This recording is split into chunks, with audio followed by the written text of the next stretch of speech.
السلام علیکم ورحمۃ اللہ وبرکاتہ. ملګری ته بوز کړی یا په خلافت یزید باندې دلایل شته کنه؟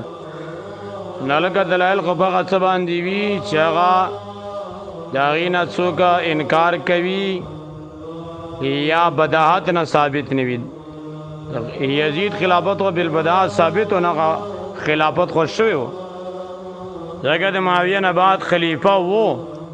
لکه اوس یو سړی وایي چې رب یې ورځ باندې دلایل بیان کړه، یاره د ابوبکر په خلافت بلا فصل باندې دلیل بیان کړه، نو و خو خلیفه بلا فصل ابوبکر. نو یزید که څوک مني که نه مني خلیفه و، د چا په نه منلو باندې د هغې په خلافت کې څه نقصان نه راځي. د هغې په خلافت باندې خو 272 صحابه کرامو بیعت کړی.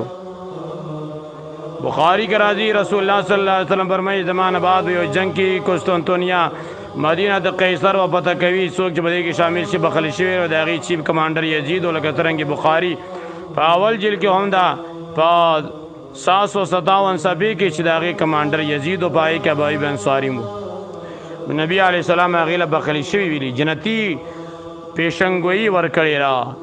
صحابه کرام امام و، هغه د کعبې غلاف په کعبې باندې اول غلاف تور غلاف اچونکی و. نو صحابه کرام ولای د حج 3 کاله امامت کړی.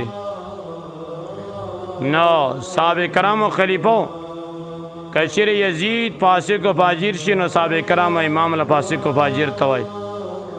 دا صرف د شیعاګانو غلطه ناکاره دلایل اور هغوی ناکاره تاریخ دی. بلداری چې عمر ابن عبدالعزیز په دور کې چا غیلا لعنت ویل هغې فورن وی چې نه رحمت الله علیه په هغې ویل پکار دي ځکه چې خلیفه امیر المؤمنین و. لکه څرنګې عبدالله ابن عباس رضی الله تعالی عنهما له چا خبر راوړو چې معاویه وفات شولو، انا لله وفرمایل، هغې نه بعد یې وفرمایل بیا د هغې زوی نیک ډېر پابند منظرې.